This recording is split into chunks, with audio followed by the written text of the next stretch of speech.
allow me to off, to switch on my camera. I tried, but you didn't authorize that. Thank you. Pero ¿dónde está Vieres? ¿Lo podemos habilitar el video de él mismo? No, él. A él.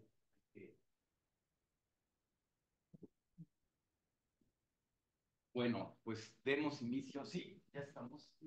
No, el profesor Ordírez se fue. Estoy en espíritu desde aquí vigilando.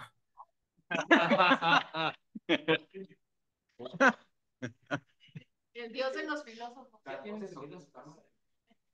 Oye, Alejandro, ¿le puedes decir que él encienda su cámara? Yeah, dear professor, you have to put on your camera. Yes, but I try, but it says to me that you stopped it, that I cannot um, switch it on. So I try. Can you allow it? Okay. Luis, ¿podrías? A ver, déjame.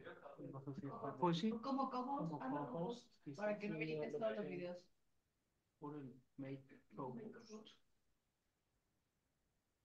No, a ver aquí, nada más déjame ver si.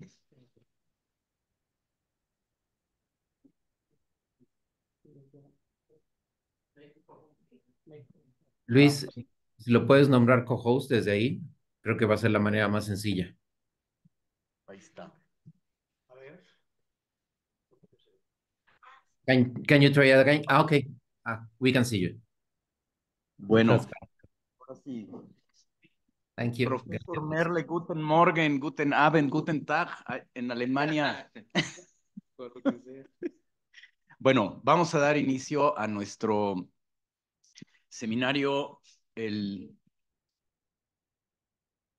seminario 14 de Estética y Ciudad. Quiero dar la bienvenida a todos los presentes y también a quienes nos siguen por Zoom. Es muy grato contar con la presencia en este seminario de Estética y Ciudad que tiene por título Paisaje Natural y Belleza en un Mundo Urbanizado. Me voy a permitir, para quienes no están familiarizados con este seminario, recordar un poco el propósito desde el cual se fundó hace ya 14 años. Em, Hay muchas maneras de explicarlo, porque es muy amplio, surgió de varias ideas, pero podríamos, por el día de hoy, resumirlo a lo siguiente: unir a todas las disciplinas y saberes, a todos los intereses, a todos los interesados en responder a la pregunta: ¿cómo puedo contribuir desde mi campo de saber, desde mi expertise, desde mi interés, a hacer ciudades más bellas? Es una pregunta de esta naturaleza, supone siempre, pues, muchas preguntas. Por un lado, reflexionar qué es la belleza.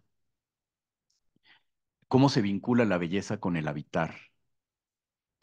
¿Por qué nos cautiva? ¿Por qué nos llama la atención? ¿Cómo entra en juego con nuestra vida? ¿Por qué nos vinculamos a ella y con ella? ¿Cuáles son las causas de la pérdida de la belleza? En las ciudades que vemos en México, las vemos construirse y muchas veces destruirse ante nuestra mirada impávida, muchas veces ya sin ningún interés o sin ninguna preocupación, y debería ser casi un escándalo ver ciudades cada vez más feas, más destruidas. Ahora tenemos incluso selvas más destruidas, espacios, paisajes más destruidos, y muchas veces caemos o pasamos de la estética a la anestesia. Otra pregunta sería: ¿cómo se puede embellecer la ciudad? Preguntas de esta naturaleza siempre involucran, suponen, la interacción de muchísimas disciplinas. Para los que se dedican al urbanismo y se dedican a la arquitectura o se dedican a la planeación de ciudades, se dan cuenta que responder a esta pregunta o diseñar ciudades conlleva cosmovisiones, es decir, una filosofía, conlleva también la participación de arquitectos, de urbanistas, pero no pueden hacerse ciudades sin la participación de geógrafos, de biólogos, de ingenieros, en todas las ramas que pueda haber de la ingeniería. También es muy importante contar con la participación de la medicina, de la psicología, incluso se podría decir que de la religión, el derecho, la política, la administración, la economía, la finanza, las finanzas, en fin, es una coparticipación inacabable el pensar hacer ciudades y por lo mismo también hacer ciudades bellas. Y esa es la tarea de este seminario, reunirnos a pensar en la belleza y cómo habitar con ella, siguiendo la enseñanza de la antigüedad griega que decía el conocido Platón, el divino Platón, que si la vida vale la pena ser vivida, es para gozar de la belleza absoluta. Y por momentos es dramático pensar que nuestro día a día, lo menos que convivimos es con la belleza. Diríamos que no vivimos la ciudad, sino que la sobrevivimos. Bueno, pues una tarea de esta naturaleza nos ha permitido encuentros con los exalumnos del DAD o alumnos del DAD, desde la interdisciplina y también con investigadores que no son del DAD, diálogos que han sido muy gratos, pero eso no le quita lo desafiantes y también lo esperanzadores, porque en estos seminarios, y eso es uno de los propósitos con el cual se hizo, es más que pedirle a cada uno de los expositores que nos digan todo lo que saben, es nada más que den algunas ideas de lo que saben para privilegiar el diálogo, la escucha, el buscar soluciones, sobre todo pensando que en la academia es cada vez más difícil tener un diálogo de interdisciplina, incluso podríamos decir que es cada vez más difícil encontrar un diálogo por estar más abocados a la investigación, a la docencia, y pocas veces privilegiamos el diálogo. Lo normal de nuestros seminarios es que cuando escuchamos a otras disciplinas, salimos pues muy asombrados de lo que piensan otros de la ciudad, ¿no? Y de lo que nos ilustran con sus saberes. Espero y estoy seguro que este seminario no será una excepción. Estos seminarios surgen gracias al apoyo del DAD a lo largo de estos ya 14 años y su impacto ha rendido frutos en publicaciones, vinculación interinstitucional, colaboraciones docentes, bueno, incluso difusión en radio, en televisión, hasta podríamos decir que indirectamente en proyectos urbanos e inmobiliarios. Permítanme brevemente nada más convocar una reflexión sobre la importancia de la belleza, porque como bien me han dicho algunos, lo que convoco a la idea de la belleza y de lo que menos hablo yo es de la belleza. Y creo que tienen razón, lo doy como supuesto y no debería ser así. La belleza era uno de los temas más importantes en la antigüedad. Estoy hablando de antigüedad desde el siglo IV antes de Cristo, quinto, incluso séptimo antes de Cristo o más, hasta el siglo, podríamos decir, casi 18, cuando empezó a eclipsarse el tema de la belleza y no fue ya uno de los temas prioritarios del pensamiento y de la reflexión humana filosófica, o en todas sus áreas. Sin embargo, la belleza, si nosotros vamos a nuestras experiencias personales, em, está muy vinculada con nuestra idea de hogar, con nuestra idea de casa, con nuestra morada. Es un hecho tan humano nuestro placer frente a la belleza, nuestro, le llamo yo el impulso estético, nuestra intencionalidad estética, que se nota en el embellecimiento de nuestro entorno. El tener una atención y cuidado hacia nosotros mismos y los demás se traduce en un deseo de adornarlo, de arreglarnos a nosotros mismos. Por eso tratamos de estar el día de hoy presentables, ¿no? Por eso tratamos de hacer este espacio un espacio agradable para ustedes, porque la belleza es un símbolo que une.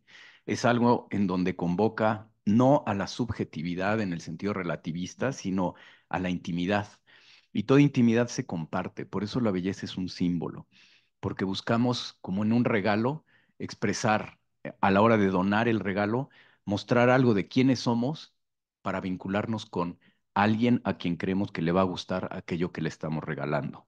Así sucede con la belleza, es gratuidad, es regalo, por eso nos deleita, nos une, por eso nos embellecemos a nosotros mismos, por eso embellecemos todo lo demás.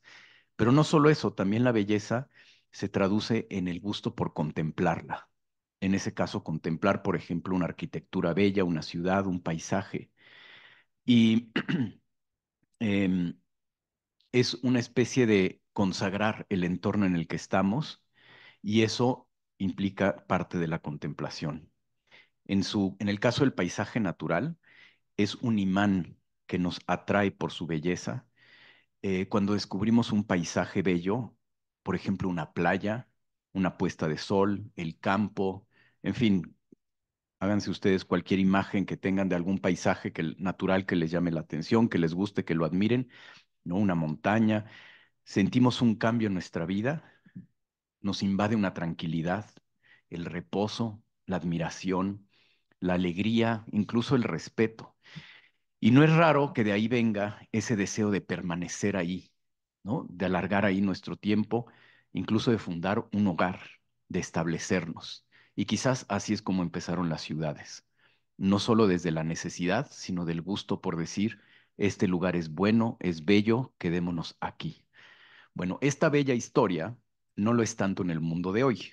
La naturaleza y el paisaje natural se han desvinculado de la vida y la urbanización, con todo lo que conlleva, que ha destruido nuestro hogar, nuestra casa, y la belleza en ella.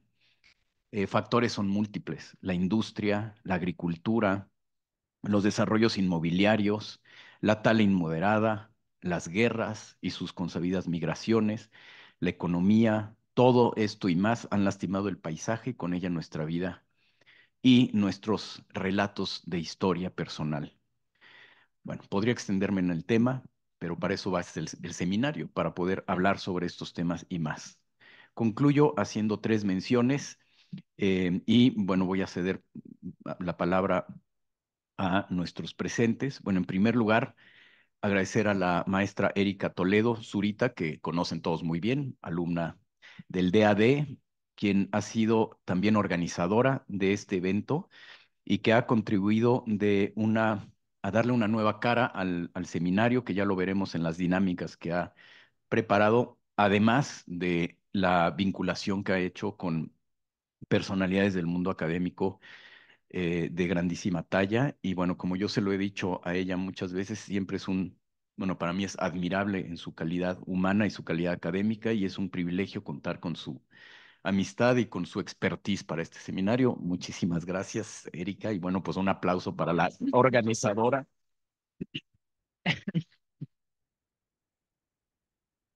También quiero agradecer al Centro del Agua del TEC de Monterrey y a su director que está aquí, Aldo.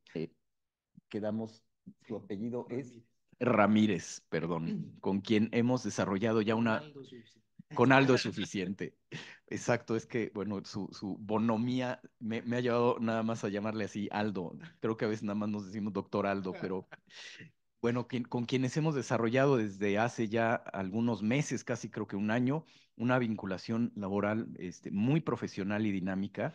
Tienen el Centro del Agua que en el TEC de Monterrey, en Monterrey, que es muy interesante, y lo que hacen es verdaderamente apasionante. Y bueno, agradezco muchísimo sumarse al trabajo de este seminario y bueno, permitir todas las facilidades para que lo podamos desarrollar. También muchísimas gracias y les pido un aplauso.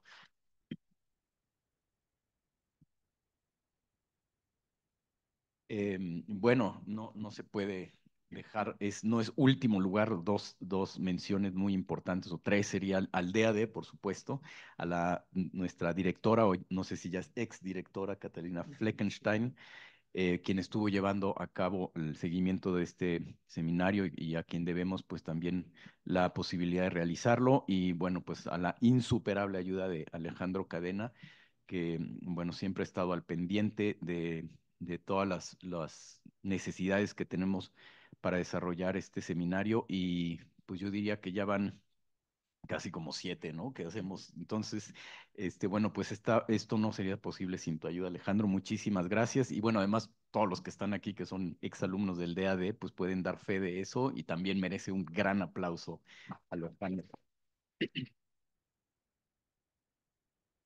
Y bueno, no quiero dejar de mencionar también el apoyo de nuestro querido rector, el doctor Arturo Fernández del ITAM, quien ha permitido estos espacios y siempre ha permitido que se desarrollen libremente, y para los que han estado ya en estos seminarios aquí en el ITAM, pues verán ustedes la calidad con la que nos trata. Y para los que no, bueno, pues que no se lleven una mala impresión, sino al contrario, ¿no? Que sea un recuerdo muy grato como para que puedan venir a esta su casa en el ITAM y que cuenten con todo el apoyo de nosotros. Y bueno, todos los que han estado aquí presentes, los que siguen aquí, nos han seguido en línea, pues un agradecimiento. Y como les decía, pues la dinámica de estos seminarios no es más que proponer y motivar el diálogo, y que tengamos un enriquecimiento para hacer de la belleza parte de nuestra morada y de nuestro mundo. Quiero dar ahora la palabra, pues en orden será primero al doctor Aldo Ramírez, para que mencione algunas cosas sobre, bueno, lo que tenía alguna preparado, ¿no? Alguna cosa breve. Si quiere tomar el micrófono.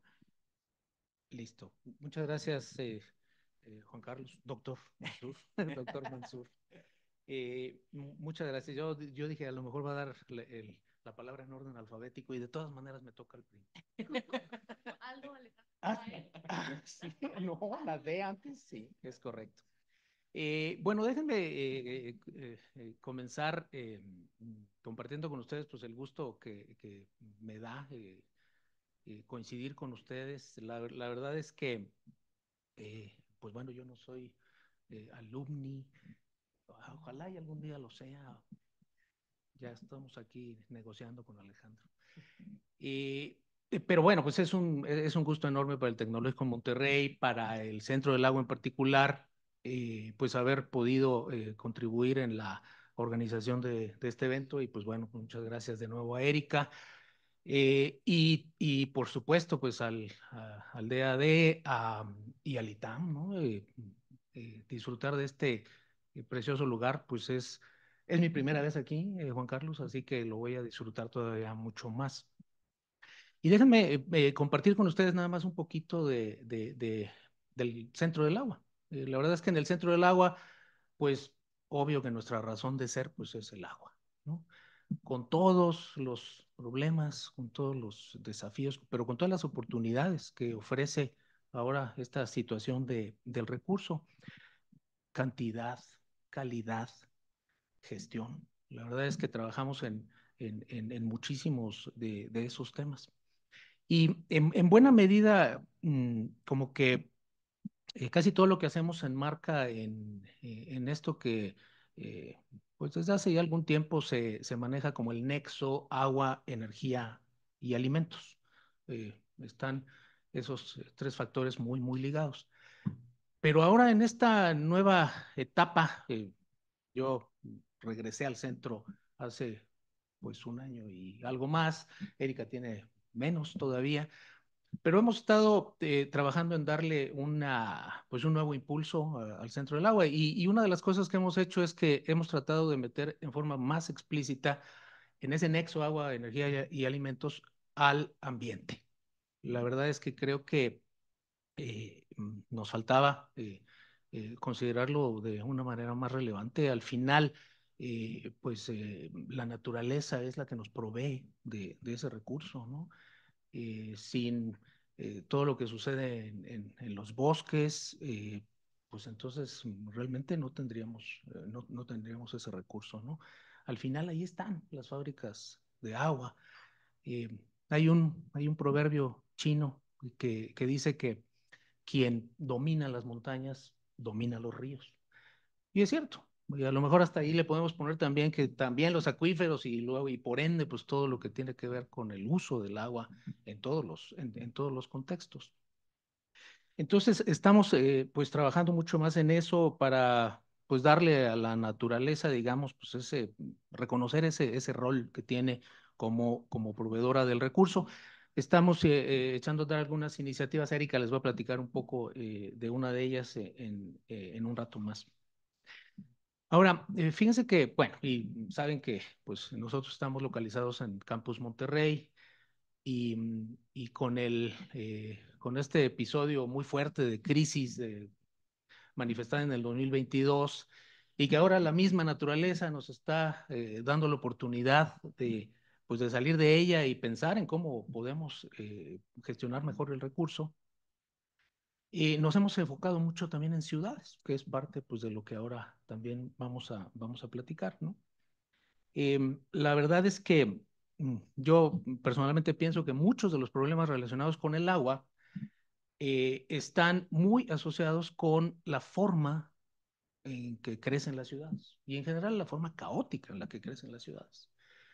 Y si el desarrollo prioritariamente se hace en zonas en donde es más difícil llevarles el agua potable, en donde es más frecuente o son más propensos a las inundaciones, como lo estamos viendo incluso en muchas zonas de aquí del Valle de México, ¿no?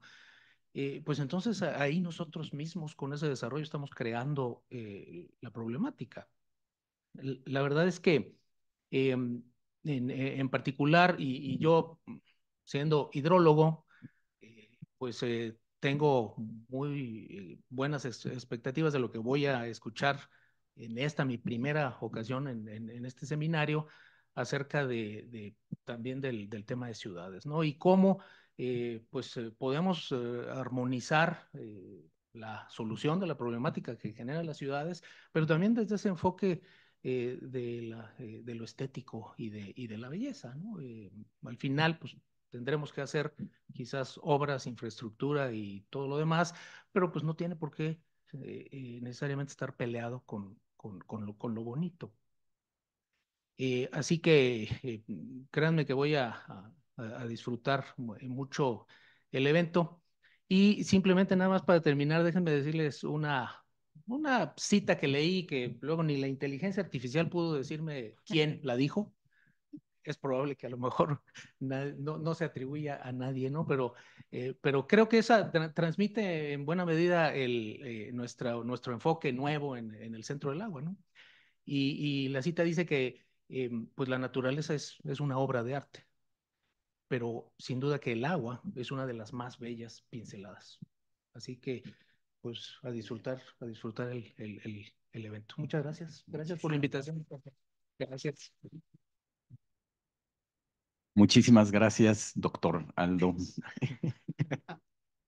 Bueno, voy a dar la palabra porque así fue el acuerdo que la maestra Erika Toledo en esta ocasión no va a hablar, que además va a tener una labor muy, muy activa durante estos 3 días. Bueno, la ha tenido ya desde hace 2 meses, pero al rato nos va a dar varias cátedras y dinámicas muy interesantes. Pero doy la palabra para también tener tiempo de pasar con nuestro primer expositor, a Alejandro Cadena, quien está a cargo como representante ahora del DAD aquí en el ITAM. Muchas gracias por venir. Bienvenido, Alejandro. Al contrario, muchísimas gracias por la invitación. Buenos días.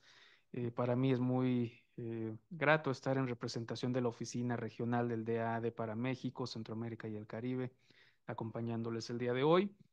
Y bueno, en representación del DAAD también quiero felicitar al comité organizador de este gran evento, al doctor Mansur, maestra Toledo, doctor Iracheta, doctora Schumacher, em, por impulsar un tema tan importante como es la belleza en las ciudades, que tal vez para algunas personas puede parecer un poco superfluo frente a otros retos que tenemos como el hecho de sobrevivir a la ciudad, pero en el fondo es realmente importante y vital para el desarrollo tanto de las personas como de estos espacios en los que habitamos. Ya el doctor Aldo y el doctor Juan Carlos han mencionado los grandes retos que enfrentamos, como el agua, eh, pero si nos remontamos a la historia, podemos encontrar ejemplos de cómo se llevaba a cabo el desarrollo de ciudades de manera armónica con el paisaje y con la naturaleza. Cabe destacar Tenochtitlán y lo que Bernal Díaz del Castillo mencionó en su crónica de la conquista de la Nueva España, al plasmar cómo los hombres de Cortés al llegar en noviembre de 1519 se admiraron de cómo había una ciudad en el lago con torres inmensas, pero a la vez muy organizada, muy ordenada. Eh, de hecho, había un funcionario a cargo de la planificación de la ciudad para que las casas y los canales que se construían fueran simétricos, fueran bien alineados y de esa forma mantener no solo la belleza, sino también la funcionalidad de los canales para el transporte, que bueno, más adelante eso fue pues muy duro para Cortés durante la Noche Triste.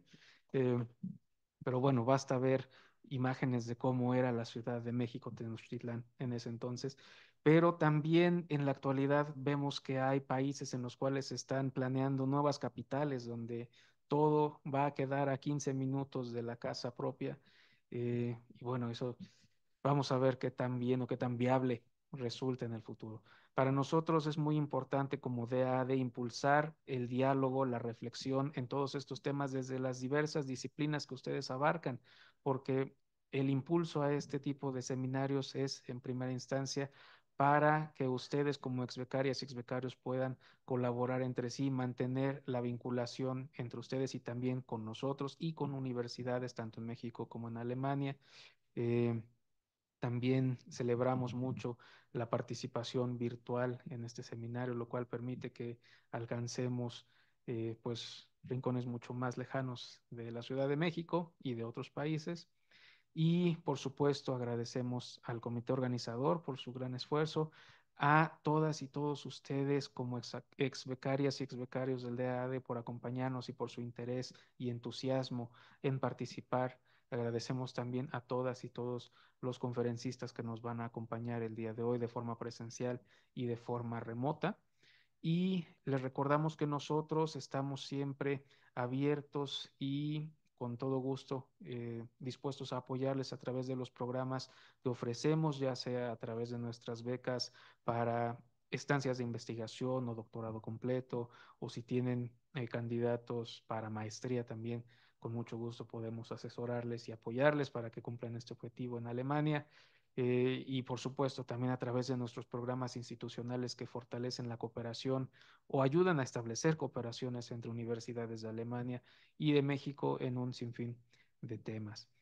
No me queda más que agradecerles nuevamente por la invitación y desearles todo el éxito en estos 3 días de labores académicas. Gracias.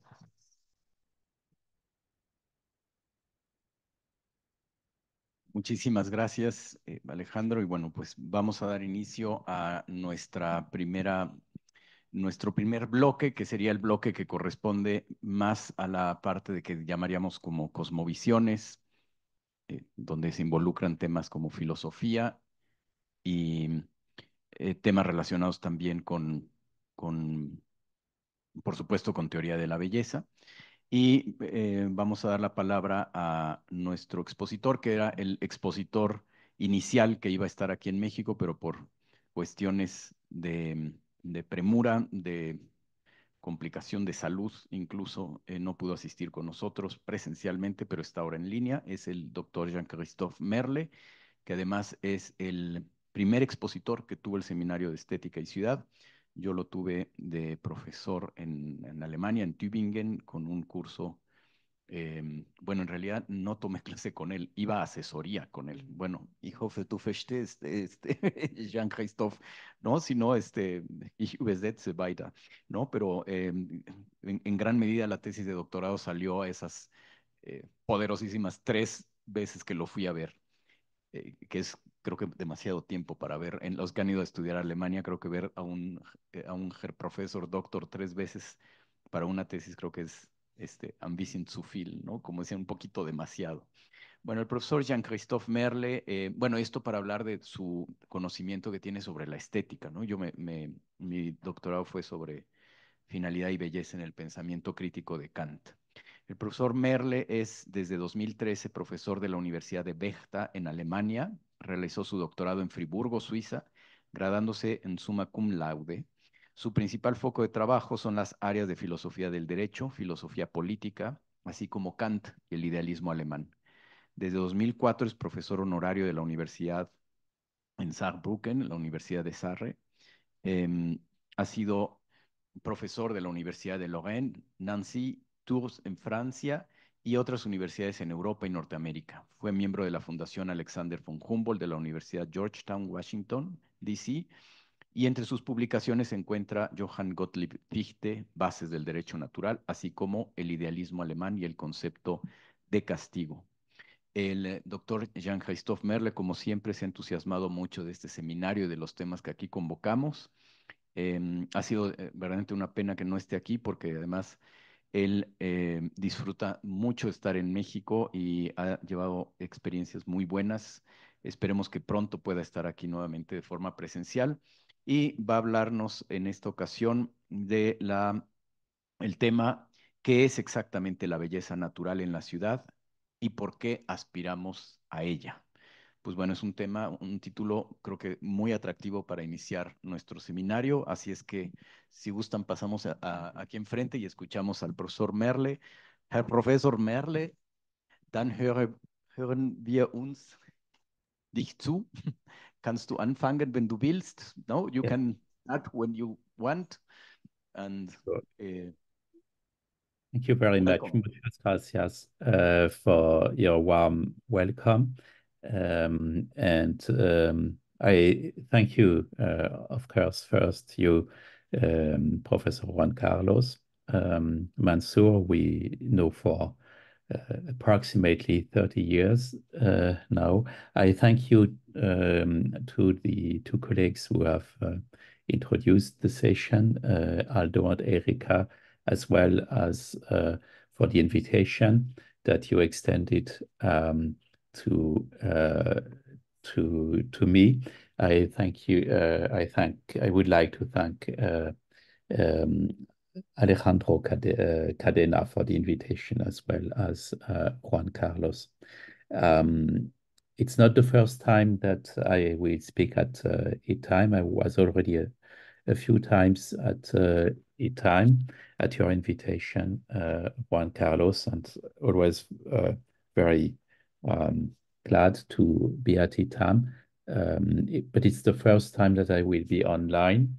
So I apologize for not having been able to be with you in the Ciudad of de Mexico today due to several problems, and I may not be with you tomorrow because I will have hand surgery tomorrow. And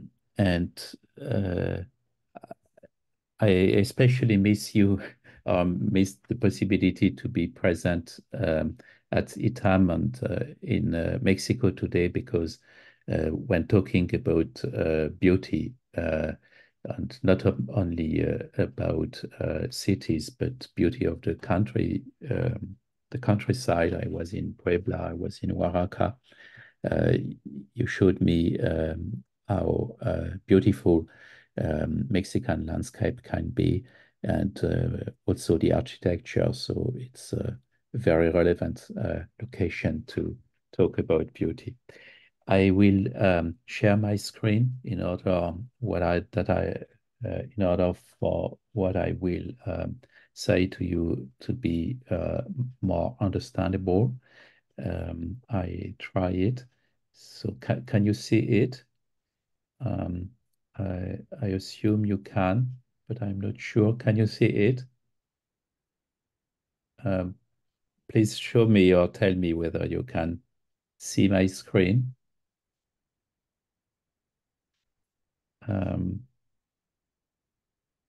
I cannot hear you. See, yes, we can hear you.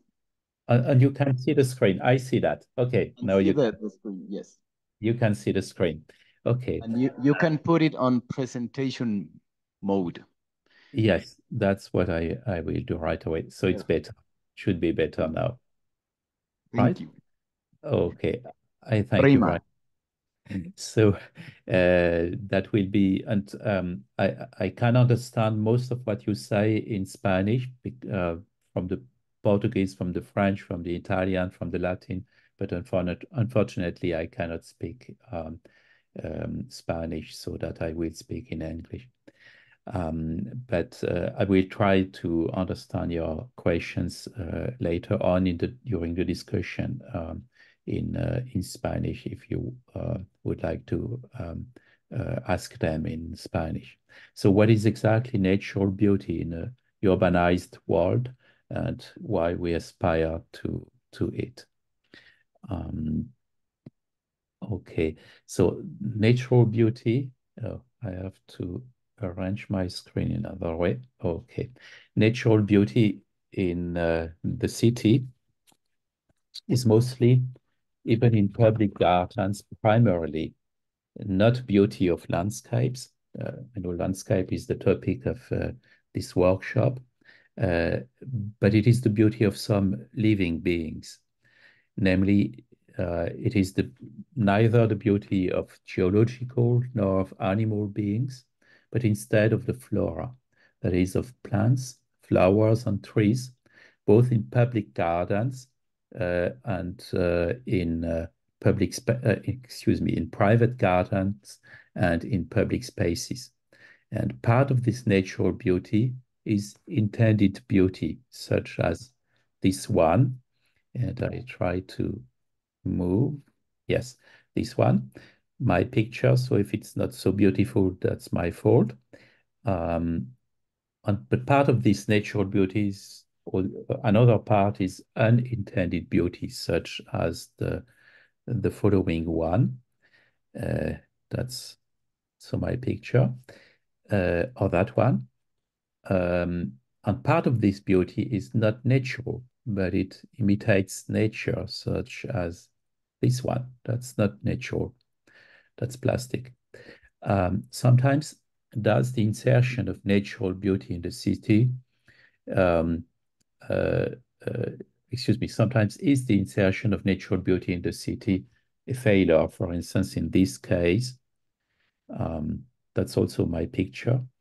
But in any case, nature in the city is not a natural landscape. Even the following case is not a natural, but rather a urban landscape, of course, at Central Park, New York. So here it's a urban landscape in spite of all the trees. Now, what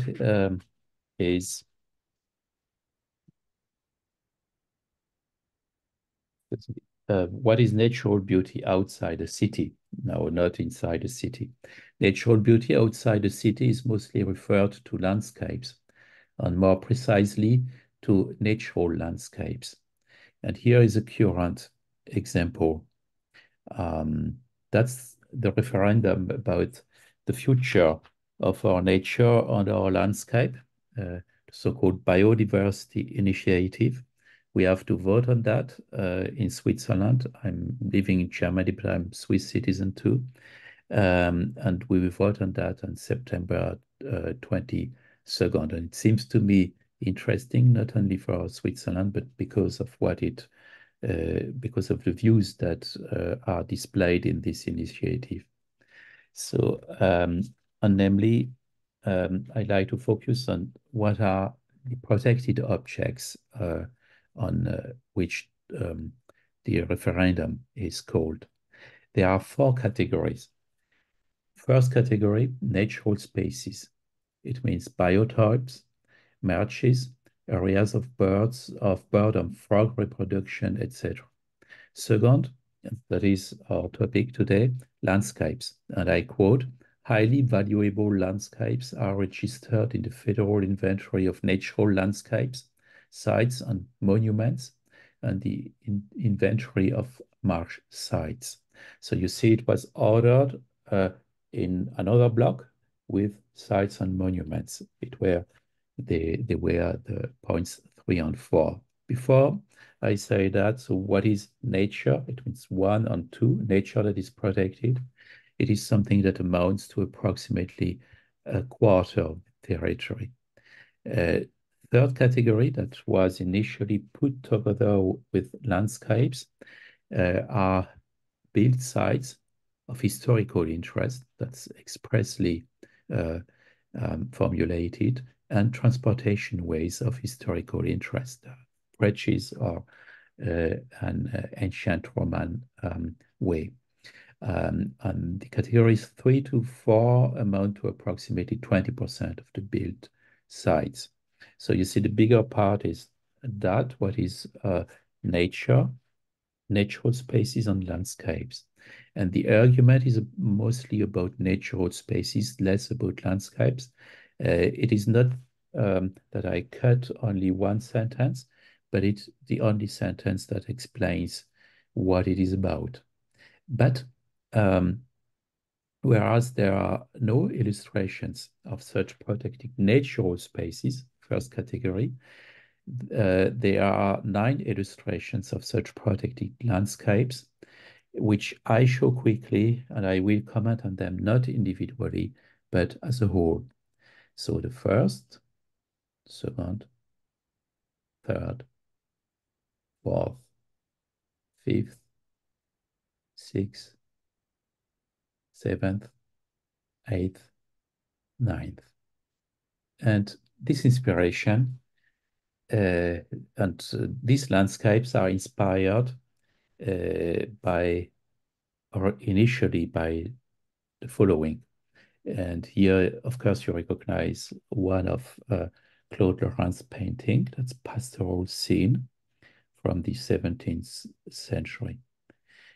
The inspiration, of course, was not that one, which is Caspar David Friedrich, and which I would like to put the following sentence from Petrarca in the Middle Ages. Indeed, the life which we call happy is situated in a lofty place, narrow, as they say, is the way that leads to it. Very sublime. But Le Lorrain is about beautiful landscapes. And unlike in ancient poetry, like Virgil, and in ancient painting, in Claude Lorrain's painting, landscapes, Claude Lorrain's painting landscape doesn't play a subsidiary role for historical, religious, and ethical themes, but it is at the core of the painting. Unlike pictures of Alps, mountain tops, and glaciers, none of the 9 pictures nor the painting is sublime. They are all beautiful. The sublime ones will come in the 19th century. The painting is realized with Claude glass, Claude from Claude Lorrain, and that's the real expression from the early modern time, Claude glass. You can have a look in the English dictionary. What it is looking backward in a small, dark, and slightly convex mirror. And the Swiss pictures, they are taken in the same way, it means with filters, unlike our natural look at these natural sites. Yet there are differences between the previous pictures and this painting. What comparatively characterizes the new epoch is in the Swiss pictures is there are neither vestige nor ruin from the classical antiques, from the classical antiquity, no shepherds. I remind you of what you saw. So monuments, shepherds, no shepherds, and a little bit more relief and contrast, more dramatic, yet no sublime. What is still absent is in the current Swiss pictures, there are the cultivated fields of cereals and other vegetables. You saw in Lorrain's only sheep and sheep herds, and there were no cereals, no vegetables, and still in the Swiss pictures there are no cereals, no vegetables. Now, why this move to a new epoch? And what Rousseau wrote in 1776, and what Roger Scruton wrote a few years ago may explain this move. The shores of the Lake of Bean are wilder and more romantic than those of Lake Geneva, since the rocks and woods come closer to the water, but they are no less pleasing. There may be fewer plug fields and vineyards, fewer towns and houses, but there is more natural greenery, and there are more meadows and secluded spots shaded by woodlands, more frequent and dramatic changes of scenery. And that's Rousseau and now Scruton. there is no meaningful comparison to be made between the kind of serene and soporific landscape that we know from English pastures and the wild torrents of an alpine slope. So without some dramatic, the landscape is relatively humdrum. It is soporific. And it also there is a dramatic that you cannot find in Lorraine. But there are still no pure sublime. And Addison expressed the opposite view. So he expressed the view of the painting inspired by Claude Lorrain. A marsh overgrown with willows or a mountain shaded with oaks are not only more beautiful, but more beneficial than when they lie bare and unadorned.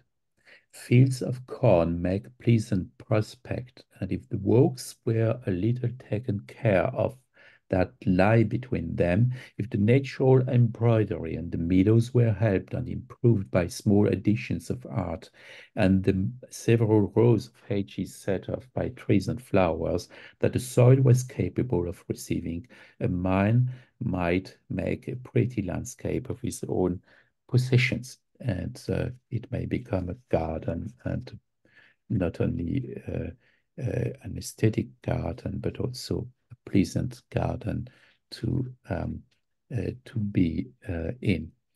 In other words, the natural landscape must not only be organic, but also uncultivated in Rousseau, unlike in Le Lorrain or in the view expressed by the authors from the 18th century. So the sphere of the contemplation of nature and the sphere of daily and practical life are now separated. That's the move expressed by Rousseau, displayed by the Swiss picture, the current Swiss pictures. Agricultural landscapes may remain yet as objects of art presented daily on practical life, but not as objects of aesthetic contemplation of nature. Here is what is not in the Swiss pictures that John Constable, and that's about labor. That's not about beautiful landscape in my view. Or that is clearly about labor. That's Gustave Courbet, Lunch Break at Harvest, 19th century. Natural landscapes are neither the only possible object, nor the obvious object of the pleasure of natural beauty. Thus, an alternative may help understand the specific significance of the beauty of natural landscapes. And here is an alternative. So there's an author, I already mentioned Rousseau, and now Rousseau doesn't consider that landscapes are the most beautiful natural object. And he writes, here I refer to the English translation, I propose that he writes to his correspondent, she's an aristocrat, I propose that you should have some preliminary notions of the vegetable structure or organization of plants in order that you may get some real information, though you were to take only a few steps into the most beautiful and the richest of the three kingdoms of nature. Now, according to Rousseau, not landscapes, and the word is seldom used by Rousseau, but organisms are the most beautiful in nature because they are wholes, whereas landscapes are sections or cutouts of nature, and they display a more ordered structure than landscapes. And it is also Kant's view. Here I will not quote Kant, but something that is easier to read. That's Roger Scruton again. Kant describes the judgment of beauty as a singular judgment. This seems to imply that beauty belongs to individuals, which can be isolated and perceived as such. But landscapes and views leak out in every direction. they are infinitely porous and with uncertain criteria of identity. Even if we succeeded in putting a frame around a landscape by confining it within high hedges, it would not be inoculated thereby from aesthetic contagion. The invisible suburbs over each horizon affect the appearance of the fields, causing us to see as enclosed and hampered what might otherwise have delighted us as an open vista. And the most beautiful landscape can be thrown into the background by the factory or motorway next door, which marks it indelibly with the sign of human dominance. Landscapes owe their appeal not to symmetry, unity, and form, but to openness. It's the opposite of Garden's close limitation. I quote more shortly, Scruton again, a garden is not an open space like a landscape, but a surrounding space. It's around me. It's not me having a look at the landscape. And that which grows and stands in it grows and stands around the observer. It is the same view in Addison, in an author that is typical for the English garden, from the English landscape gardens. The beauties of the most stately garden or palace lie in narrow compass. The imagination immediately runs them over and requires something else to gratify her. But in these wild fields of nature, the sight wanders up and down without confinement and is fed with an infinite varieties of images without any certain stint or number. For this reason, we almost find the poet in love with a country life. So he thematized the English garden, but he valued even more the natural landscape. And he had natural, beg your pardon, and yet natural landscapes display unity. I quote from the same 17th century, another important philosopher, Francis Hutcheson. The figures which excite in us the ideas of beauty seem to be those in which there is uniformity amidst variety. And the same foundation we have for our sense of beauty in the works of nature is what he addresses. In every part of the world which we call beautiful, there is a surprising uniformity amidst an almost infinite variety. And the variety is actually caused in large part, in my view, by the fact that nature is continually changing. So each tree, each leaf, each flower, each cloud is changing all the time. And it is physis from physein. Physis is nature in Greek, and physein is to let grow. Nature is growth, it's changing all the time, and still there is an order. And therefore, if it is not possible to appropriate the entire nature, the entire natural landscape, at least as a well-educated English or Scottish aristocrat with good taste in the 18th century, at least one would like to have a Chinese landscape garden. And here I quote Addison again: writers who have given us an account of China tells us the inhabitants of that country loathe of the plantations of our Europeans, which are led out by the Roland line, because they say anyone may place trees in equal rows and uniform figures. They choose rather to chew a genius in works of this nature, and therefore always conceal the art in which they direct themselves. So a much more complex unity of nature. And Temple is the first theoretician of the English gardens, and he wrote upon the gardens of Epicurus and on gardening in the years 1685. And he has many realizations in England and Scotland. What I have said of the best forms of gardens is meant only of such as are in some regular, for there may be other forms wholly irregular, that may, for aught I know, have more beauty than any of the others, but they must owe it to some extraordinary dispositions of nature in the seat, or some great race of fancy or judgment in the contrivance, which may produce many disagreeing parts into some figure, which shall yet, upon the whole, be very agreeable. And the same, and he explains, Chinese corn, this way of planting, like Versailles, and say a boy that can tell 100 may plant works of trees in straight lines and over against one another, and to what length and extent he pleases, but their greatest reach of imagination is employed in contriving figures where the beauty shall be great and strike the eye, but without any order or dispositions of parts that shall be commonly or easily observed. And last quotation about that point.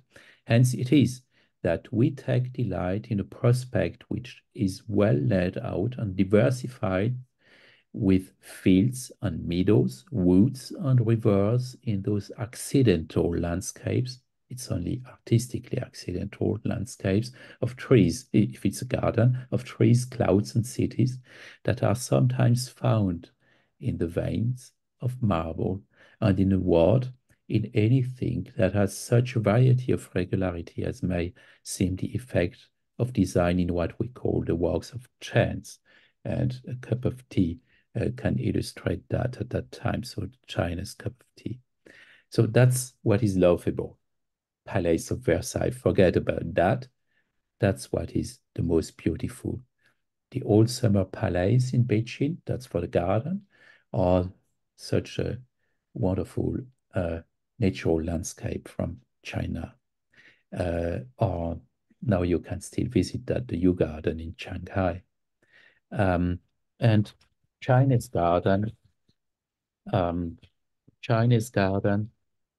excuse me, Chinese gardens almost are, it's the problem, are almost impossible to imitate for us European, at least. And therefore, there's a point for, there's further point for natural landscapes. I quote Temple again, but I should hardly advise any of these attempts in the figure of gardens among us and Englishmen. They are adventures of too hard achievement for any common hands, whereas in regular figures, it is hard to make any great and remarkable faults. I remind you that China was considered in the 17th century as being more developed than Europe, and for good reasons. And now, again, hence it is that I already quoted that. So if not in the garden, then we should search for the most beautiful nature in natural landscapes, if we cannot really imitate that in the English landscape gardens. They are wonderful, but there's no comparison to such wonderful Chinese garden that cannot be imitated. So there's a search for natural landscape in natural landscapes for painted landscapes. I already mentioned Claude Glass, and in fact, aristocrats hired gardeners to shape their garden like Claude Lorrain's pastoral scenes, or when they were on travel in Italy. So the travel to Italy was a must for aristocrats. They went with their small Claude Glasses. And here is what Addison again writes, but though there are several of those wild scenes that are more delightful than any artificial shows, yet we find the works of nature still more pleasant, the more they resemble those of art.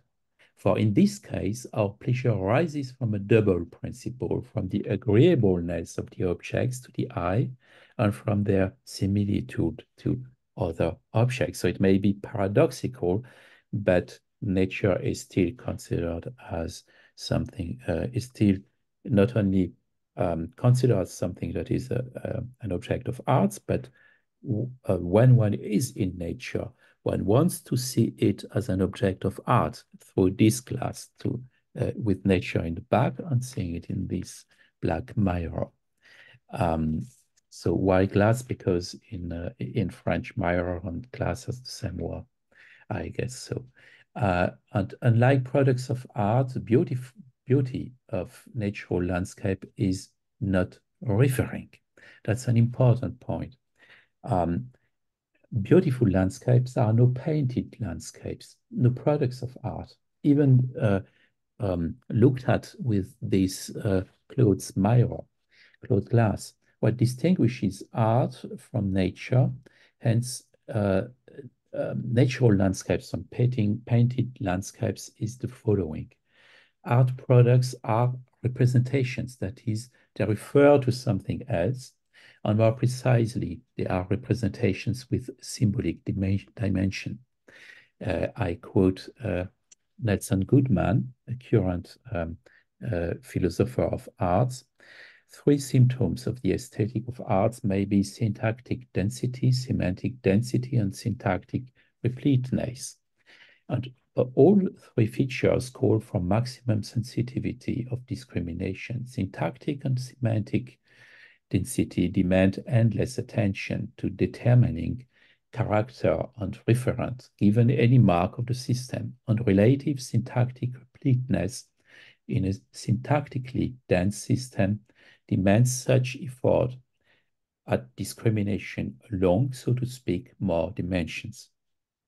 Nature does not refer to anything else, unlike products of arts and paintings, even painted landscapes. I quote Scruton. Works of art interest us in part because they represent things, tell stories about things, express ideas and emotions, convey meanings that are consciously intended. And to approach natural objects with similar expectations is to misunderstand them. It is also to miss the true source of their beauty, which is their independence, their apartness, their capacity to show that the world contains things other than us, which are just as interesting as we are, and that open our sight, that are not coming from us, that open our horizon and the diversity that we perceive. So natural lands, but yet, and that will be in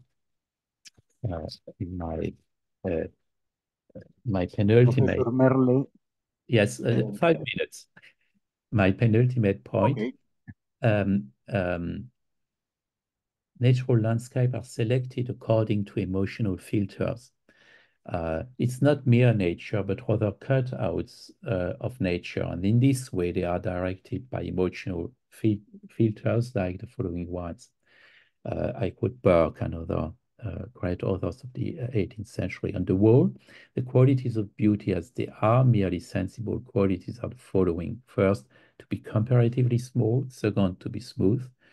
Thirdly, to have a variety in the direction of the parts. But fourthly, to have those parts not angular, but melted, as it were, into each other.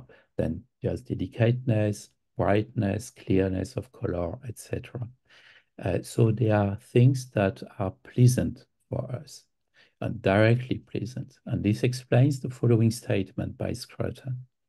The experience of natural beauty is not a sense of how nice or how pleasant. It contains a reassurance that this world is a right and fitting place to be, a home in which our human powers and prospects find confirmation, an enhanced sense of belonging. And this you can find in the 9 pictures, in all the 9 pictures of Sweet's natural landscapes. But admittedly, admittedly,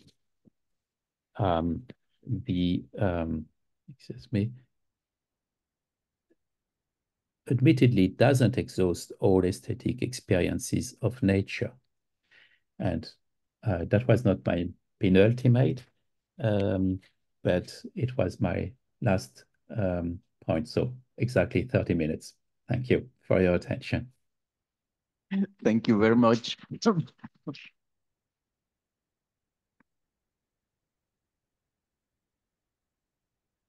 Thank you, Professor Merle. Now I think we have time for some comments, reactions, questions. I think we have people that wants to say something on in Zoom, perhaps. Profesor Ordieres, ¿hay alguna pregunta por ahí en el chat? Si alguien de aquí tiene algún comentario o alguna pregunta.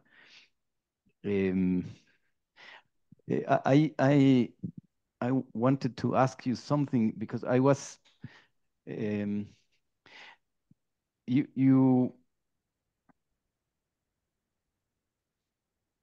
wait, the topic that you were interested is what is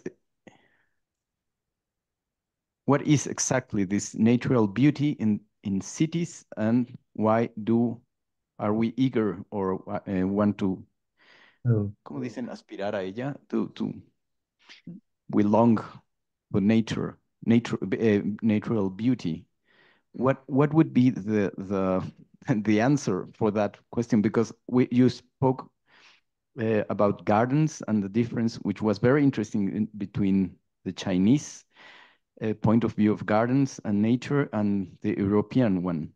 But for me, it was not at the end clear why do we long to perceive and enjoy natural beauty? What would you say about that?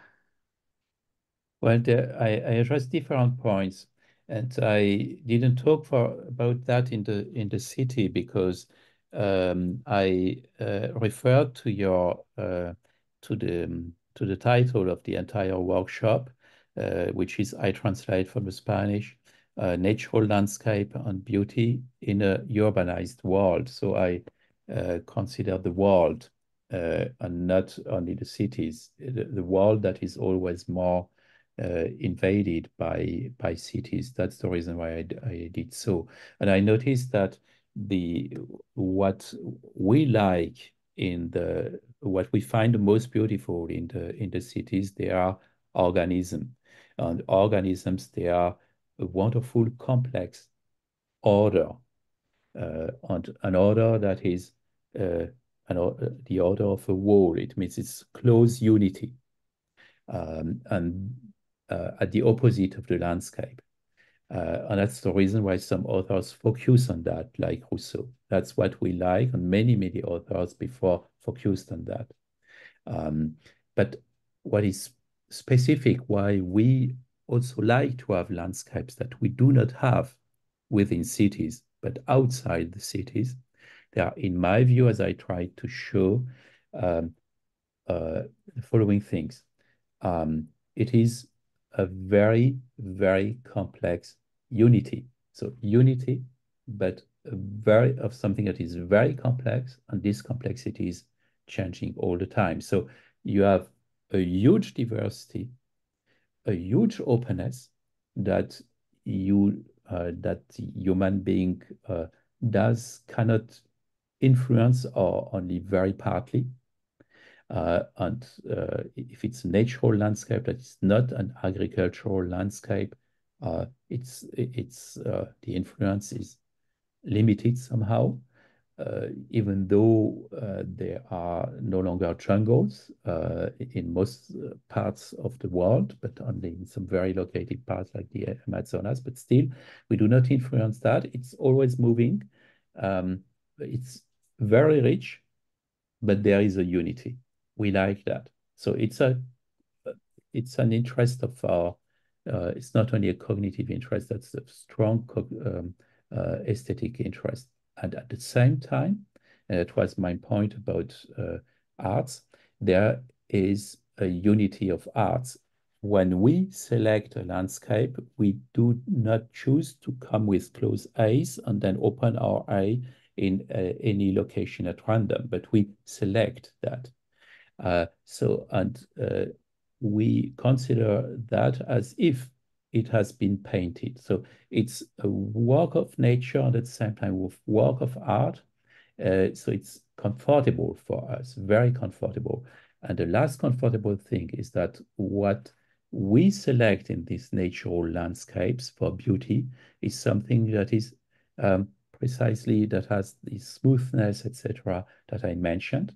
That is not the same as another aesthetic property that is sublime, and it's for me no. It's not. There are good reasons why the 9 pictures in this Swiss presentation are all referring to something that is beautiful, that is taken with filters arranged, and not to the mountains, that the glaciers, to what is inhospitable in nature, that is sublime. We like that too, but that's not something that is, if I want to put it in a word, relaxing for us. So there are different reasons. That's very interesting aesthetically, and that's very relaxing at the same time. The city is not that aesthetically interesting. It has aesthetic properties, but it's not so complex and not so independent from us, yet as if it were art also. And it's something that is not relaxing at all. So what I call emotionally attractive. I hope I partly answered your question. Yes, thank you very much. And there are 2 comments, I think, on Zoom. Alejandro, quisieras. Y aquí Yes. también otra pregunta. A ver, las de Zoom, creo que es comentario y pregunta, y tenemos Yes. aquí una pregunta también. This is a comment and a question at the same time from Patricia Lopez, and says, I just read it. This is not just a question, but a comment. My guess is that urban design, at least in Latin America, has been done prioritizing functionality and far away from this integrative view. Nature happens somehow accidentally. Do you agree with this? Very, very interesting seminar. Congrats. I fully agree with that. So accidentally, that's what I wanted to express with my remark that we can influence that only in a very limited way. And we like that, of course, that it's accidental, but yet it fits to our expectations. So I fully agree with you on your short formulation.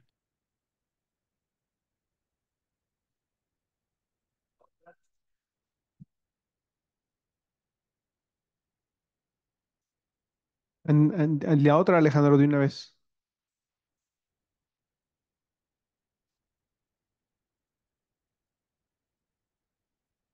Okay, then I'm going to ask my question.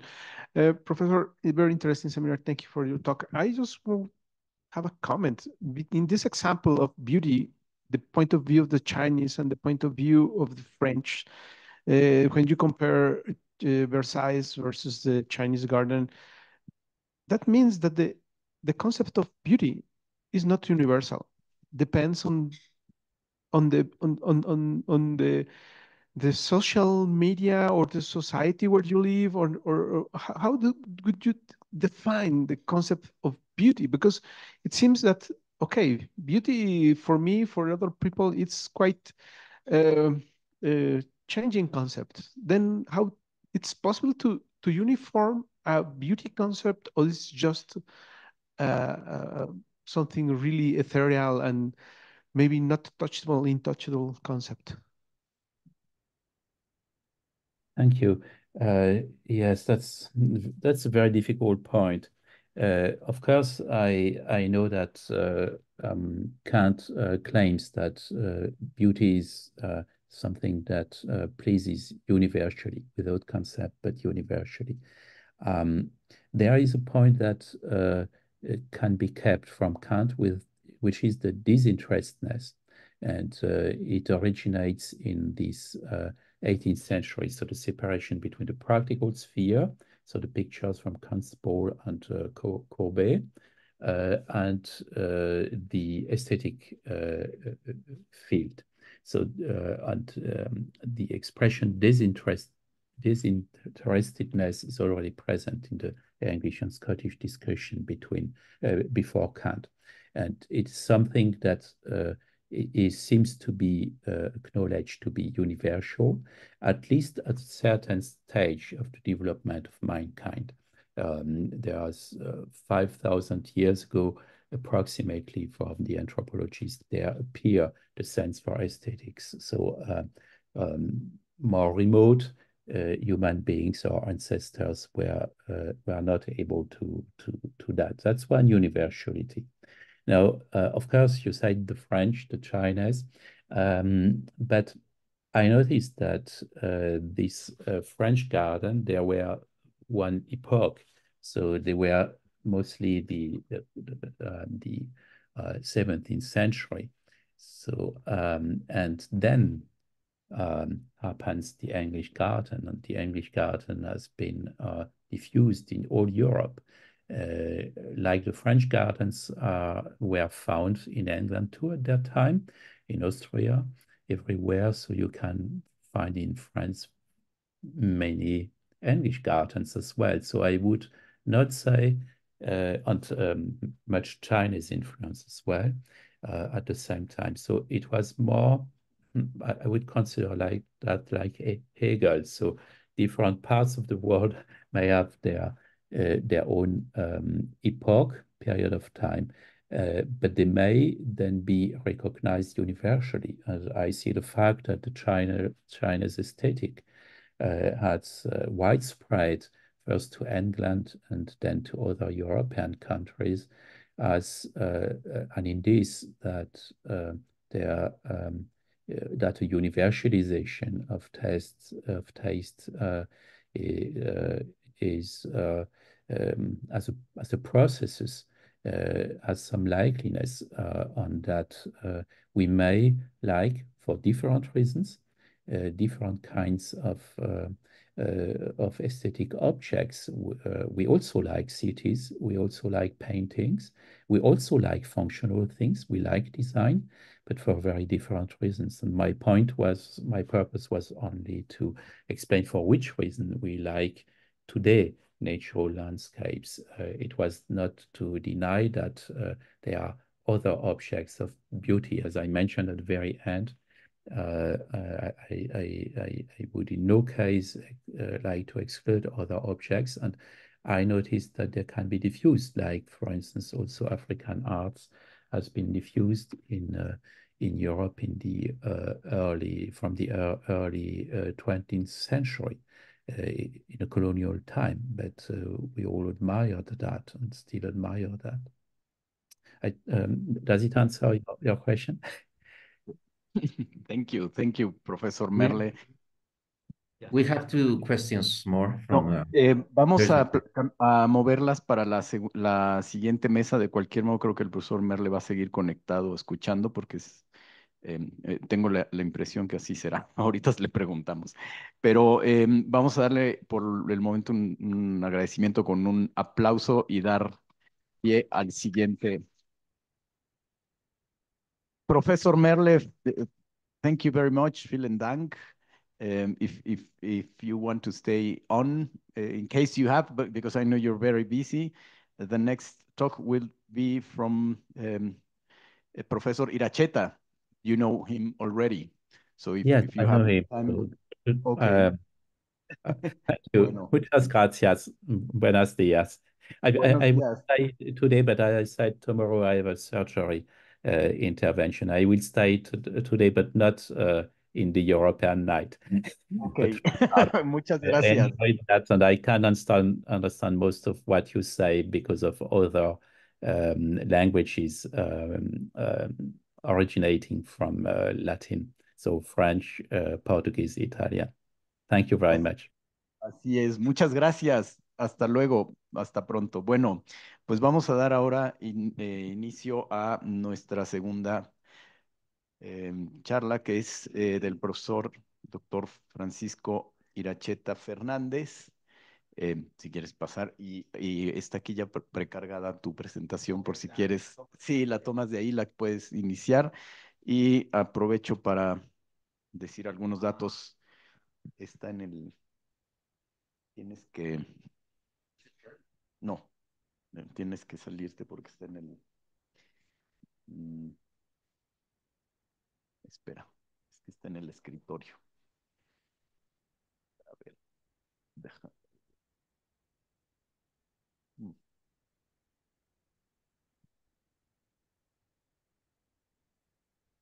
A ver si lo encuentras ahí. Ya, entonces si quieres.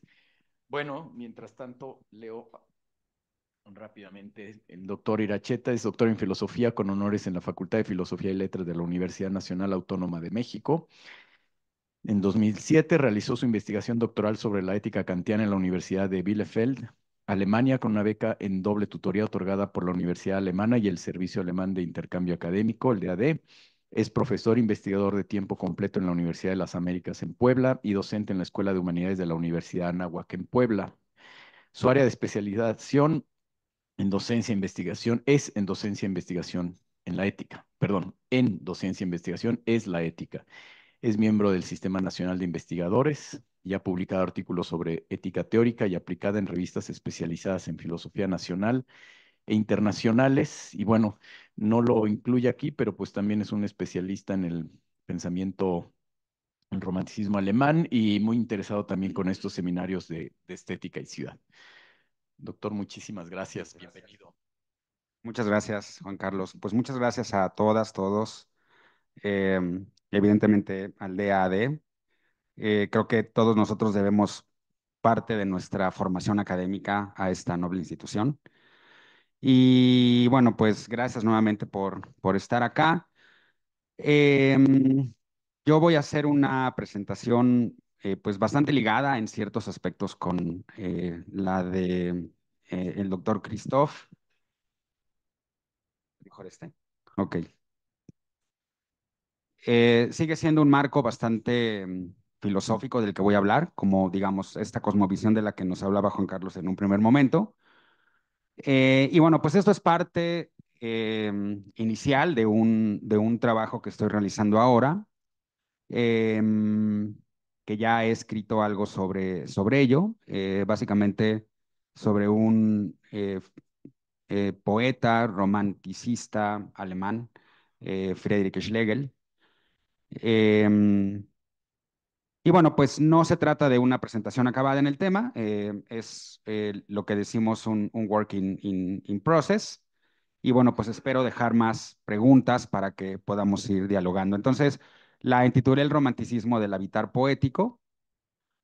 Bueno, esta idea la copié de este panfleto que publicó Juan Carlos a propósito del seminario y que tiene que ver como el hilo conductor, del cual yo pienso que el romanticismo nos brinda una especie como de desintoxicación, una especie como de exilio, y en ese sentido nos recuerda bastante a algunas ideas que son propias de las escuelas helenistas, sobre todo del cinismo. Entonces, bueno, en el panfleto nosotros podemos leer que el mundo moderno, con su punto de vista racionalista, algo notable en su economía y los procesos tecnológicos de producción, muestra una orientación pragmática y materialista que deja de lado la contemplación de la belleza y los paisajes naturales y su cuidado. Yo enfatizaría ese aspecto racionalista y la manera como ha pasado a la economía, al pragmatismo, no el pragmatismo en un sentido filosófico, sino el pragmatismo más bien en un sentido económico, y de qué manera ese materialismo igualmente pues ha no solamente dejado de lado la contemplación, sino al mismo tiempo ha crecido gracias a la propia destrucción de lo natural. Ciertamente que es un problema filosófico la naturaleza. Hablar de una filosofía de la naturaleza presupone un sistema de pensamiento que es muy complejo. Pero bueno, creo que lo que los románticos intentan hacer es una ruptura con una idea bastante racionalista de la naturaleza y que implica siempre una forma de imposición. Entonces, bueno, yo creo que es necesario reconsiderar la idea de mundo moderno que es un punto de vista que efectivamente ha dominado, pero no todo lo que nosotros podríamos decir que es mundo moderno ha sido característico de esta misma racionalización. Hay muchas voces dentro del mundo moderno que no son específicamente estas racionalistas, que han impuesto una visión del mundo sobre la naturaleza, nos han dado una filosofía de la naturaleza más bien impositiva respecto de los conceptos de los seres humanos hacia la propia naturaleza y de esa forma una manera como de antropocentrismo. Y creo que esto es lo que nos ofrece el pensamiento romántico. Entonces, lo que voy a decir son más una serie de observaciones que nos pueden hacer pensar y reflexionar sobre esta forma que yo pienso que es necesaria de desintoxicación, de una forma de entender incluso la educación como una manera de reevaluar conceptos, examinarlos, una especie como de deconstrucción de lo que hemos aprendido y de qué manera podemos incorporar otros puntos de vista. Bueno, las figuras clásicas del idealismo alemán, por lo menos las figuras más acabadas, digamos, Kant y Hegel. Yo sé que esto es muy complejo, es un tema realmente muy polémico. Decir que Kant y Hegel fueron los filósofos que más contribuyeron hacia una racionalización e instrumentalización del mundo. Decir esto, digo, da lugar a una importantísima reflexión y debate para la historia de las ideas, pero por lo menos creo que en el caso de Kant, que es el autor que conozco más, hay una subordinación de la naturaleza respecto a la ética. La manera como el autor aborda la naturaleza siempre es en términos de una subyugación. Y nuestro mundo moral es contrario al mundo natural, ¿no? Kant lo ve así. Esto ya implica una forma de racionalización en cuanto a nuestros comportamientos que subyugan a la naturaleza.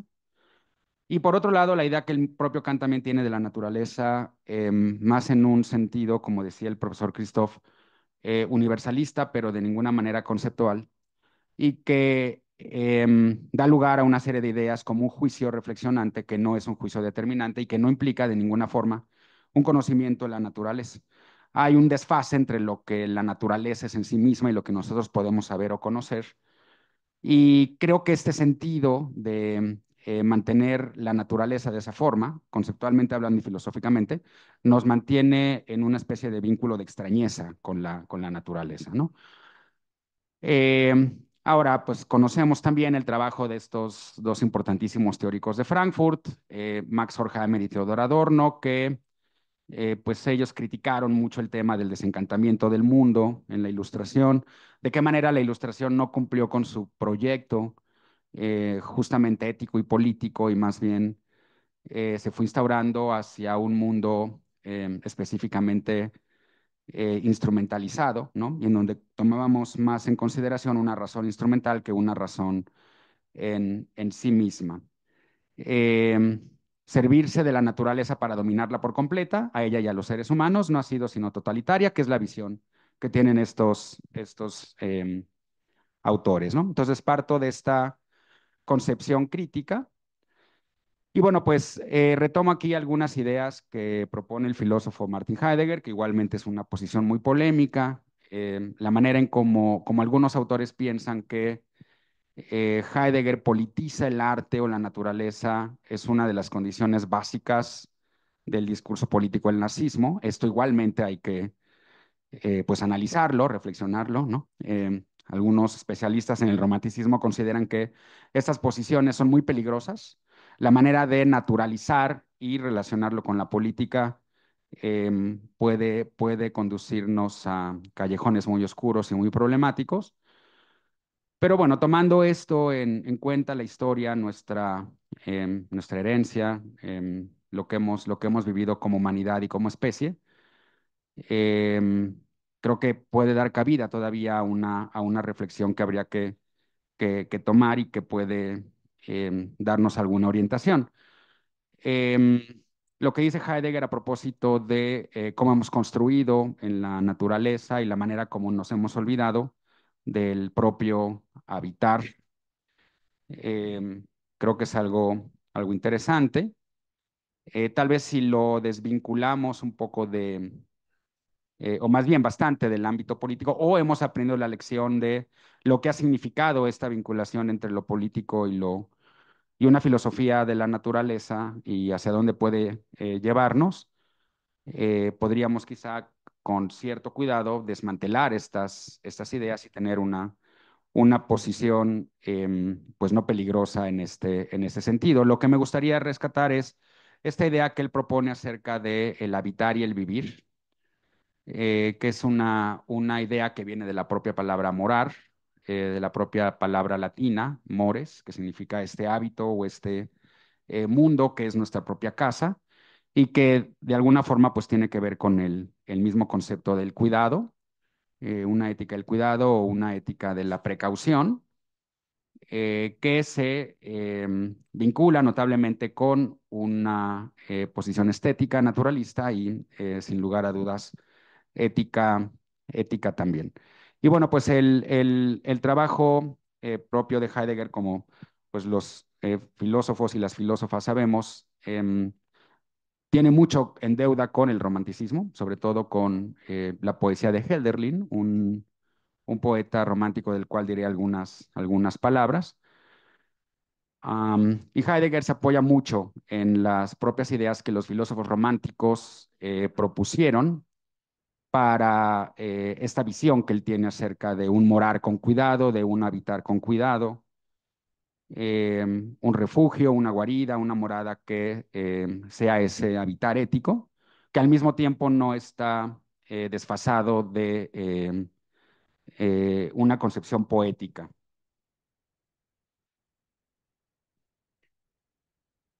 Bueno, pienso que es necesario en esta deconstrucción que haya un cambio de paradigma de la razón instrumental, un modo de habitar humano que deshabita la naturaleza, que en palabras del propio Heidegger sería esta forma de descuido, y tiene como raíz una forma de mirarnos a nosotros mismos y a esta última de manera dicotómica y excluyente, lo que somos nosotros y lo que somos la naturaleza, eh, o pensar a la cultura en este sentido de desfase con lo natural, y en donde hemos pensado más a la cultura como una manera de expansión del mundo humano sobre lo natural, y en donde los propios seres humanos no nos vemos a nosotros mismos como parte de esa naturaleza. Entonces, bueno, pues lo que yo hago en mis clases, lo que procuro hacer con mis estudiantes es incitar esta reflexión a propósito de lo que ha sido un discurso dominante de nuestra propia racionalidad occidental y de qué manera podemos tomar en cuenta otras propuestas para, a partir de ellas, innovar nuestra creatividad, nuestras propias visiones de mundo, mantener una postura crítica ante nuestra propia realidad y de esa manera, pues ser una fuente inspiradora y al mismo tiempo práctica de una nueva realidad.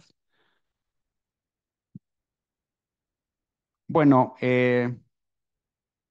entonces, creo que un punto de partida sería retomar algunas tesis de este importantísimo filósofo, Baruch Spinoza, eh, que fue un notable inspirador del romanticismo. Las ideas de Spinoza que tenían que ver con una concepción de la naturaleza que no fuera mecanicista, que no fuera estrictamente instrumentalizada, y en donde no hay una dicotomía entre cuerpo y alma. Spinoza hablaba de una sola sustancia, pero creo que eso es muy importante. La cosmovisión que está detrás tiene que ver con la idea de una ruptura en nuestra propia identidad entre el alma y el cuerpo, y la manera como situamos el cuerpo dentro de un mundo mecanizado propio de la naturaleza, y el alma más bien lo entendemos como un sustrato ontológico que representa nuestra verdadera realidad. Esto evidentemente es mucho más viejo que las propias tesis filosóficas, eh, proviene incluso desde el judeocristianismo y hay algunas bases, por lo menos en el pensamiento occidental, desde la filosofía estoica, pero bueno, que ha perdurado muchísimo tiempo en nuestra misma concepción de vida, ¿no? ¿De qué manera esta ruptura o este dualismo entre la mente y el cuerpo creo yo que es un punto de partida, que es el que ha dado lugar hay un hilo conductor entre esta manera de pensarnos y la manera como nos desentendemos del mundo natural o como nos mantenemos ajenos al propio mundo natural. Y bueno, pues Spinoza fue un filósofo que quiso romper con estas ideas, influyó muchísimo al movimiento romántico. Aquí hay algunas citas de su Ética, en donde él piensa que una concepción inadecuada de Dios es justamente suponer que Dios ha dado la naturaleza para que los seres humanos la puedan instrumentalizar o la puedan hacer a su propia semejanza. Kant, por ejemplo, en uno de sus escritos sobre el probable inicio de la historia humana, un escrito de 1786, hace utiliza algunas citas del Génesis bíblico para explicar hipotéticamente cómo pudo haberse sido desarrollado el género humano, como una crítica también a un exalumno suyo, Johann Christoph Herder, que había escrito una serie de ideas sobre la evolución humana y sobre la naturaleza humana. Kant, de alguna forma, decide ridiculizarlo, escribe este ensayo, pero dentro del ensayo dice cosas como, bueno, el Génesis dice que los seres humanos han sido creados a imagen y semejanza de Dios, y esto significa que los seres humanos son dueños de la tierra.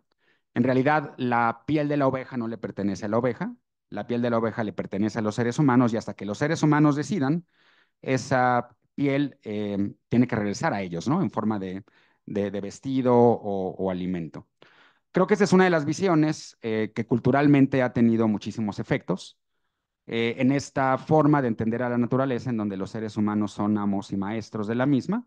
Y bueno, pues en esta parte de la ética, Spinoza quiere romper con esta idea.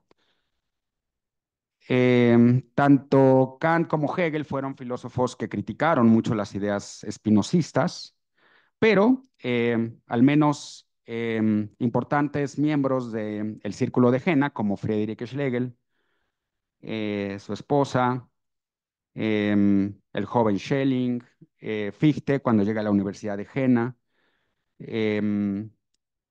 fueron parte importante de un movimiento que recaptura las ideas espinosistas e intentan transformar el pensamiento filosófico hacia un horizonte en el cual la naturaleza y el arte tuvieran un estatus ontológico propio y no fuera ya parte de un juicio simplemente reflexionante como si la naturaleza operara en fines o como si hubiera belleza. Todos estos problemas que podemos ver en la crítica de juicio de Kant, estos pensadores lo intentaron llevar pues hasta sus máximas consecuencias de problema y proponer otra visión, un mundo más poetizado, un mundo más literario. Este punto en donde la literatura converge con la filosofía, que me parece realmente muy interesante y que da lugar a todo lo que podríamos decir hoy sobre la teoría crítica. Bueno, Hölderlin creía que la naturaleza en su totalidad podía ser más bien descrita en términos de un materialismo, pero no extensional y causal, sino vital. Estas ideas vitalistas acerca de la naturaleza van a tener igualmente importantes repercusiones en el pensamiento tardío de Schelling, al mismo tiempo en una visión mucho más armónica entre la naturaleza y los seres humanos, que va a romper con una epistemología desnaturalizada, y me parece que eso también es parte misma de lo que yo pensaría como una desintoxicación filosófica, de poner en cuestión a la propia epistemología, ¿no? Estas mismas ideas que forman parte del romanticismo estético. La relación entre alma y cuerpo cambió. Lo mental y lo físico ya no se concebían como distintos tipos de sustancias, sino más bien hablaríamos de grados de organización y desarrollo de una sola fuerza vital. Repito, esta concepción ontológica del ser humano como mente y cuerpo me parece que es crucial para el modo de entender la manera como antropocéntricamente hemos dominado a la naturaleza, y este cambio de visión ayudaría a romper con esas posiciones, ¿no? Hablar de una epistemología estética, o ya no una epistemología de conocimiento entre verdad y falsedad, sino estética, y que nos conduzca a una sensibilidad poética. Y bueno, en su libro Hiperión, que es uno de los clásicos de la literatura romántica alemana, hay una parte en donde Hölderlin escribe esto, que es justamente ese tipo de desintoxicación que se refiere al conocimiento instrumental o utilitario. Hace una crítica a esta forma de educar de las escuelas, en donde se ha privilegiado una ciencia instrumentalista, una ciencia de dominio, en donde se ha privilegiado una racionalización de la naturaleza. Y bueno, ahora lamenta, ¿no? De qué manera está aislado entre la hermosura del mundo y que ha sido expulsado del jardín de la naturaleza donde crecía y florecía. Creo que es una perfecta introducción a lo que puede servir esa misma desintoxicación. Y también, bueno, esta es otra idea de Schlegel en un texto sobre la física. Dice que el ser humano es al mismo tiempo animal, planta y piedra. Hace una relación muy interesante entre Estado y jardín. ¿De qué manera podemos pensar el Estado político como si se tratara de un jardín? Y entonces habla de seres humanos en términos orgánicos, mineralógicos, en términos de plantas, incluso de animales. Tiene descripciones sumamente interesantes acerca de las relaciones entre sexos, ¿no? Que pueden ser reconocidas o reconcebidas o reconsideradas en términos de organismos, en términos de piedras, en términos de cristales. Y creo que eso da pie, ¿no? A muchas formas interesantes de pensar. Dice, el estado equivale a una masa mineralógica de personas. El individuo debe formarse hasta convertirse en planta. La moral más elevada es vegetal y la humanidad un florecimiento. Y bueno, enfatizo esta idea de Bildung, que es una idea sustancial del romanticismo, que tiene que ver con la formación. Hay pues esta relación entre futuro y formación, en donde la formación es más que educación. Y ya sabemos desde el ámbito filosófico toda la importancia que tiene para el desarrollo de la hermenéutica y la pertinencia que tiene una filosofía educativa, ¿no? En donde hay una imagen, la Bild, hay una imagen que proyecta al ser humano hacia una manera de ser, en donde esa manera de ser pues se propone bajo esta idea de una planta o de un organismo o de un vegetal, ¿no? La misma idea de florecimiento, que tiene mucho que ver con otra palabra griega utilizada para la ética, la eudaimonía, el florecer o el prosperar, en ese sentido muy parecido a lo que hace el orgánico.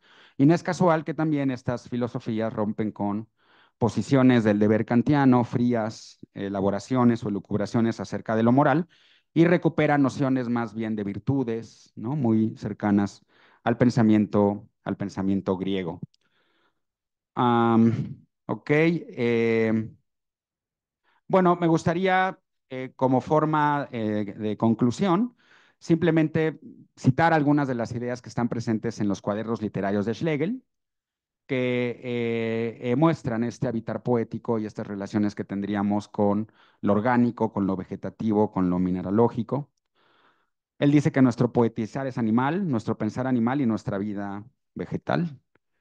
A ver qué piensan ustedes de estas diferentes frases. La poesía no puede deducirse de la ética ni de la lógica. Las tres se producen simultáneamente y son de una misma clase. No hay diferencias o cuando se hacen diferencias entre una lógica que no es poética o una ética que no es poética, sería precisamente una manifestación de esa ruptura equívoca con el mundo y en donde los seres humanos nos encontraríamos desfasados de lo que sería ese mundo natural y en donde nos lamentaríamos de ese cientificismo. Por otro lado, lo romántico es la superficie de la tierra, ¿no? Lo romántico ya no tiene que ver aquí con el román, ¿no? Vincularnos con el mundo romano, ni tampoco tiene que ver específicamente con el román como novela o la literatura, sino es esta superficie de la tierra, lo que encontramos en la superficie de la tierra, las plantas, los animales, los vegetales. No olvidemos que el cultivo de la ciencia de los románticos tenía mucho más que ver con la botánica, con la mineralogía, no, menos con la física y mucho más cercano con lo que la naturaleza envolvía, ¿no? El conocimiento de las plantas, el conocimiento de los minerales.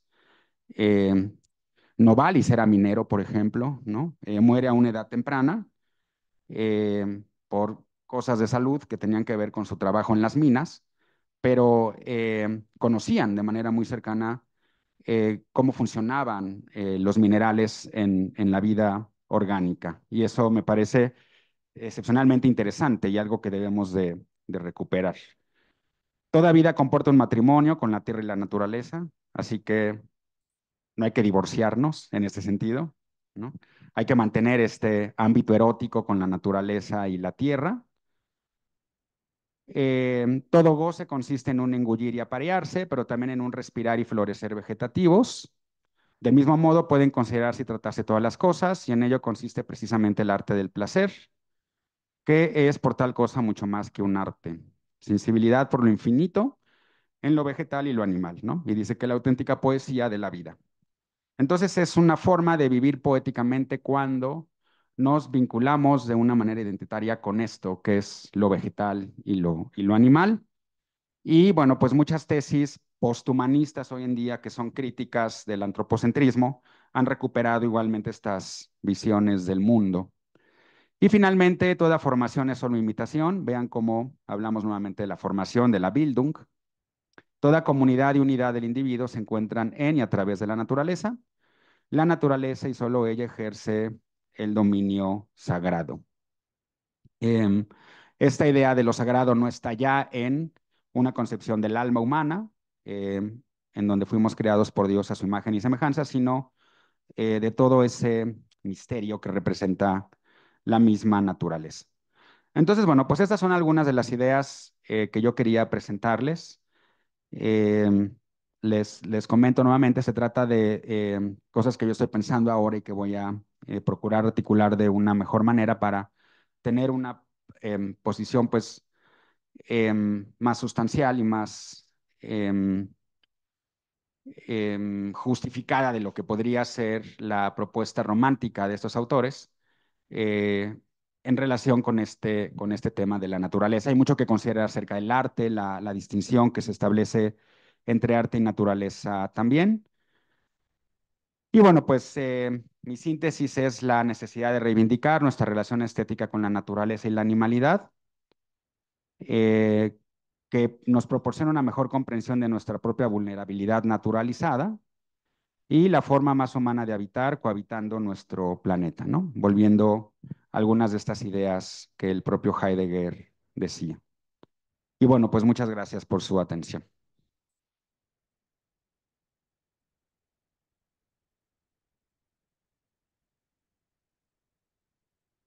Muchas gracias, doctor Iracheta. Como estamos ahora un poco, bastante sobre el tiempo, sí, creo que la principal. Em, sí, ¿verdad? Sí. Podemos, no sé si hacemos ahora una pausa y retomamos las preguntas estéticas cuando se unan con el otro bloque de preguntas, porque además aquí el ejercicio que íbamos a hacer es tratar de conciliar todo lo que vamos hablando y de traducirlo para homologarlo. Entonces, hacemos una pausa de 10 minutos y regresamos entonces y vamos con tus preguntas también, las preguntas que tengan para ti. ¿Sí? A las 11, perdón, a las 11 entonces nos volvemos a unir. Eine kleine Pause, Kaffeepause, 10 Minuten.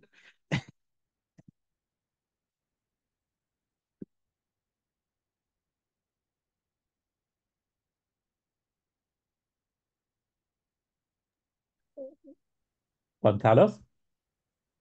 Juan Carlos? Juan Carlos? You have your micro switch off. Yes. Yeah, I, yeah. I, I believe that now he can hear you. he cannot hear me. Oh, thank you, Alejandro.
Bueno, la política de